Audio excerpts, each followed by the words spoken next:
poor circulation, memory loss, and even heart failure. All of them can begin with something as overlooked as a dry mouth when you wake up. Most people roll over, grab a glass of water, and get on with their morning. But what if that dryness has nothing to do with thirst? What if it's your body sending you a warning it's been sending for months, maybe years, and nobody taught you how to read it? Here's what stops me in my tracks every time I think about it. Chronic morning dry mouth affects nearly 1 in 3 adults over the age of 60. And in the overwhelming majority of cases, it has absolutely nothing to do with how much water you drink the night before. Nothing.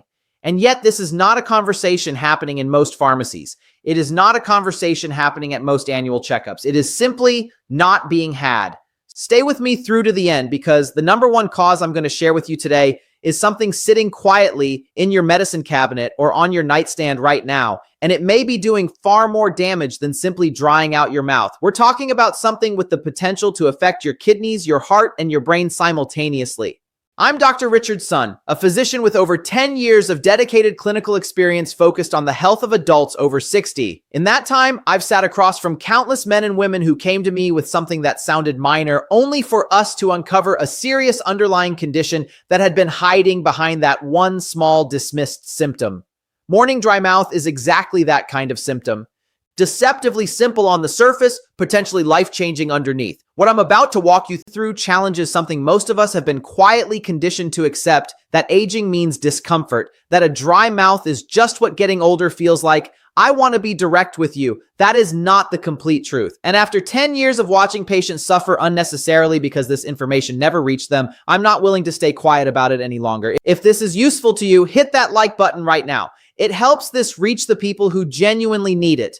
Let's talk about what is actually happening inside your body on those mornings when you wake up feeling like your mouth is made of cotton. Your mouth depends on a continuous supply of saliva, and saliva is not simply water. It is a sophisticated biological fluid carrying enzymes, antimicrobial proteins, minerals, and protective compounds that defend your teeth, your gums, your throat, your digestion, and your immune system around the clock. When salivary glands begin to slow down, or when other systems in the body start to struggle, saliva production falls. And when it falls significantly, your mouth dries out, especially overnight when you are not drinking, not speaking, and not doing anything to stimulate saliva flow naturally. After the age of 60, your body already produces roughly 30 to 40% less saliva than it did in your 40s. That reduction alone creates real vulnerability, but it becomes genuinely dangerous when it combines with the 7 causes I'm about to reveal, because none of these causes simply dry out your mouth. Every single one of them is pointing to something deeper happening inside your body. Here is what concerns me most as a clinician. Chronic dry mouth is associated with a 45% higher risk of systemic infection in adults over 60. Saliva is your mouth's frontline immune defense. Remove it, and bacteria, fungi, and viruses gain a direct path into your bloodstreams. So let's go through all 7, from the least serious to the one that worries me most. And by the time we finish, you will know exactly what to watch for, what to say to your doctor, and what you can do differently starting tonight. Before we begin, I want to ask you something personal. How long have you been waking up with a dry mouth? A few weeks? Several months? Years? Leave your answer in the comments below. I read every single one. And your answer helps someone else watching this realize they are not alone. Number 7 on our list is the most common cause I see and also the most dismissed. Mouth breathing during sleep. Before you move past this one thinking it's obvious or harmless, I need you to hear something important. Mouth breathing during sleep is almost never just a habit. In my clinical experience, it is nearly always a symptom of something else going on, and that distinction matters enormously.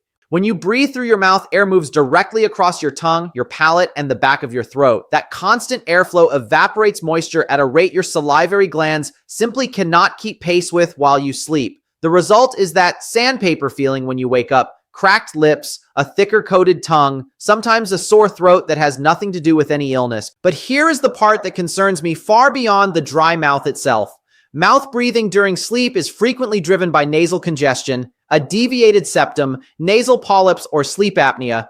And sleep apnea in particular is not something to wave away. Research shows that untreated sleep apnea is linked to a 60% increased risk of stroke and a 40% increased risk of heart failure. If you are waking up dry-mouthed and you also snore, feel unrested after a full night's sleep, or if someone close to you has noticed you sometimes stop breathing during the night, please do not file that away as just the way you sleep. Speak with your doctor about a sleep study. That single conversation could matter more than you know. For those whose mouth breathing is not connected to sleep apnea, the practical solutions are straightforward and effective. A nasal strip worn across the bridge of your nose before bed can increase nasal airflow significantly, encouraging your body to breathe the way it was designed to.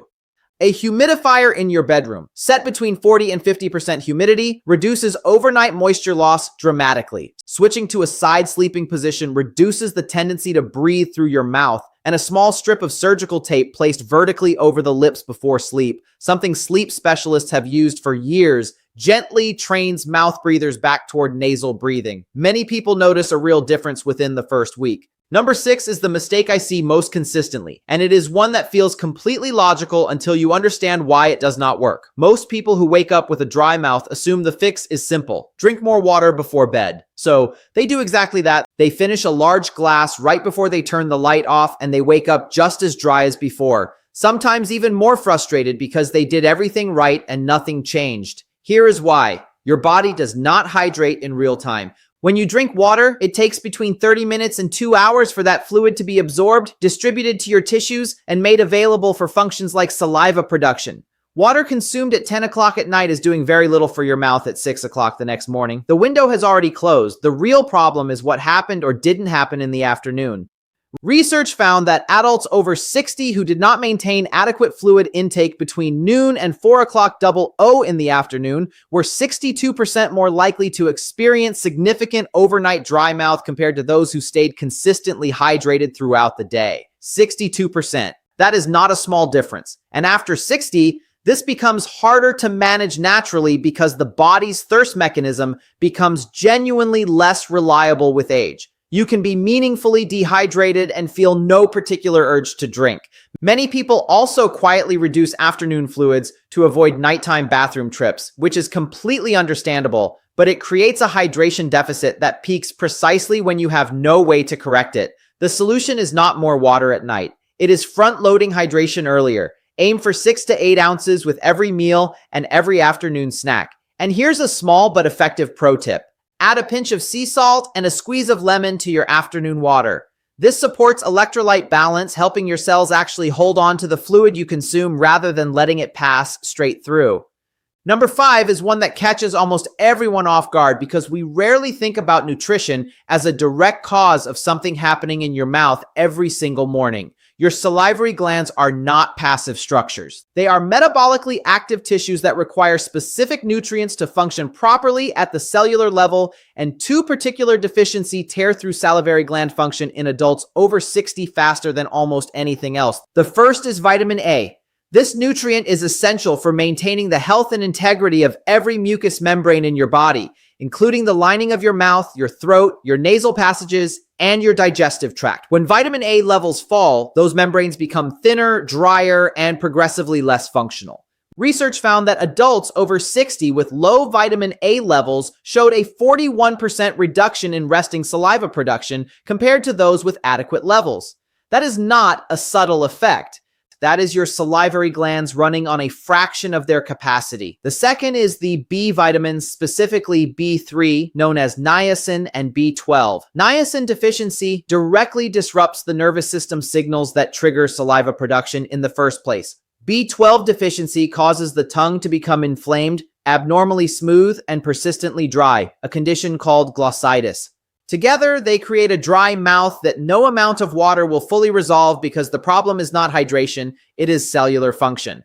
After 60, B12 absorption drops significantly due to reduced stomach acid production, and research suggests up to 30% of older adults have inadequate B12 levels without any awareness of it whatsoever. For dietary sources, focus on sweet potatoes, dark leafy greens, and eggs for vitamin A, and lean meats, fish, and dairy for B12. For many adults over 60, supplementation is also necessary. Look for a B complex containing at least 1,000 micrograms of B12 in methylcobalamin form, the most bioavailable version available. And one practical pro tip, vitamin A is fat soluble, meaning it absorbs far more effectively when consumed alongside a small amount of healthy fat. A drizzle of olive oil or a few slices of avocado with your meal makes a genuine difference. Number 4 is the combination I take most seriously in my practice.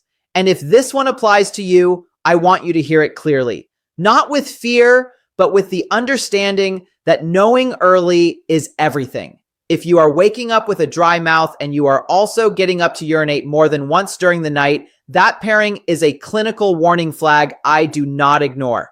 Together, those two symptoms are among the earliest signs of uncontrolled blood sugar, and in some cases, undiagnosed type 2 diabetes. Here is the mechanism. When blood sugar climbs above a certain threshold, the kidneys work overtime to filter and excrete the excess glucose.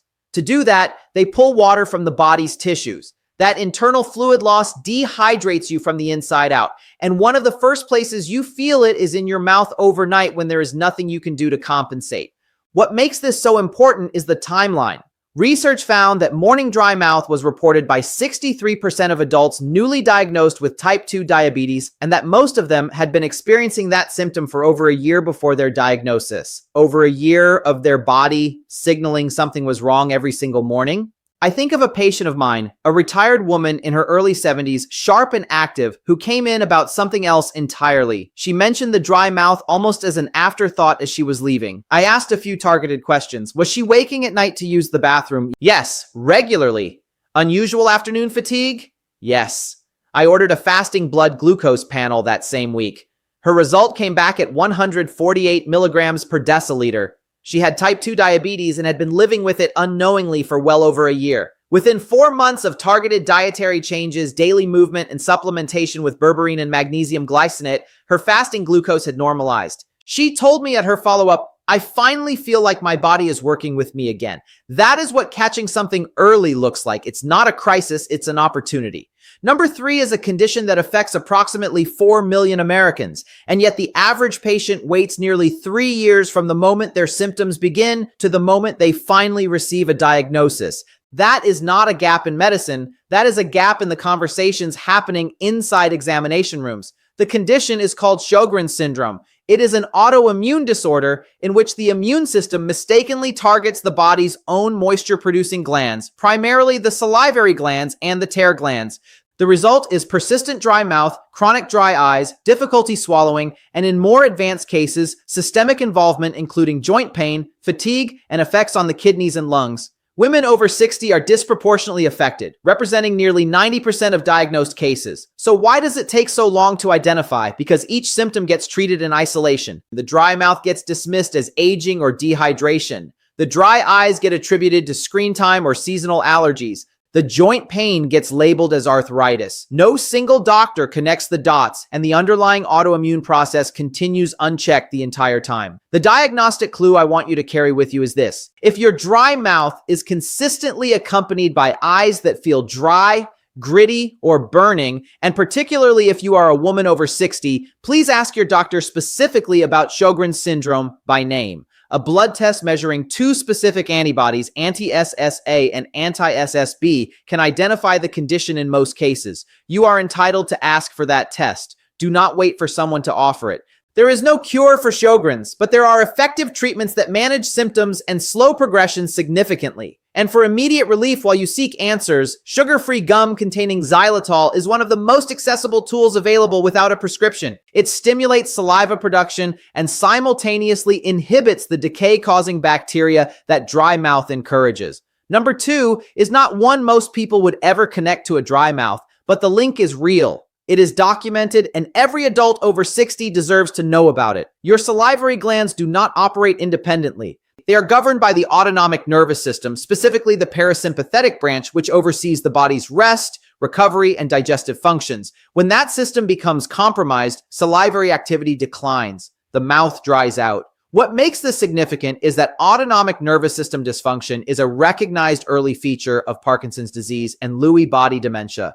And research has shown that these autonomic changes can appear 4 to 6 years before the classical motor symptoms that typically lead to a diagnosis. I think of a patient of mine, a retired man in his late 70s, methodical and quietly observant. He had mentioned a persistent dry mouth across several visits. We had worked through the obvious explanations, medications, sleep position, hydration. Nothing fully resolved it. Then, during one appointment, his wife mentioned, almost in passing, that he had stopped recognizing the smell of his morning coffee. He had noticed it too, but said nothing, assuming it was unrelated. It was not unrelated. I referred him to a neurologist. Imaging confirmed early Parkinson's disease. He was shaken, but because we found it early, he was able to begin neuroprotective therapy and build a care plan well before significant motor symptoms developed. 3 years later, his quality of life remains genuinely good. He told me at a recent visit, "I almost mentioned the dry mouth. I thought it was too small to bring up." Nothing is too small to bring up. Your body is always communicating.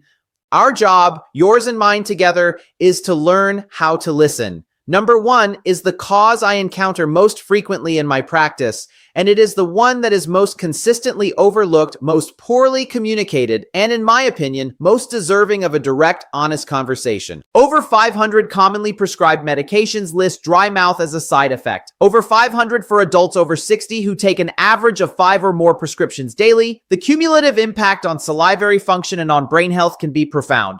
The drug classes most frequently responsible include antihistamines, antidepressants, blood pressure medications, bladder medications, antipsychotics, and certain pain medications, including muscle relaxants. What makes this genuinely dangerous is a concept called anticholinergic burden, the cumulative neurological effect of multiple medications that block acetylcholine, a key neurotransmitter. High anticholinergic burden has been linked in multiple large studies to accelerated cognitive decline and significantly elevated dementia risk. The dry mouth is not the endpoint. It is the visible signal of something happening much deeper. I think of a patient, a retired man in his mid-70s, who described waking up every morning feeling like he had swallowed chalk. He had been on the same medication combination for years. No single prescribing doctor had ever reviewed the full list together. A medication reconciliation identified 2 drugs with overlapping anticholinergic effects, both of which had safer alternatives. We made 2 substitutions. Within weeks, he noticed the difference. Within 2 months, he told me, "I wake up feeling like a normal person again, and my thinking feels sharper than it has in years." That was not coincidence. Here is your action plan starting tonight. Stop any over-the-counter sleep aid containing diphenhydramine. Melatonin at 0.5 to 1 milligram is a far gentler alternative. Run a humidifier at 40 to 50% humidity. Front-load your hydration through the afternoon. Brush with a fluoride toothpaste formulated for dry mouth before bed, and try a nasal strip tonight. Then, this week, write down every medication you take and bring that list to your doctor. Ask directly, do any of these suppress saliva production, and is there an alternative? You are not broken. Your information has simply been incomplete, and starting right now, that changes. If this video helped you, smash that like button. Subscribe to this channel for more real health solutions built specifically for adults over 60, and share this with someone you care about. A friend, a family member, a spouse. You may just give them the piece of information that changes everything. And I want to hear from you. Which of these 7 causes surprised you most? Which one made you think, that might be me? Share your answer in the comments below. I truly want to know your story because remember, aging does not take away your body's ability to recover. It simply reminds you to care for it the right way. Take care of yourself.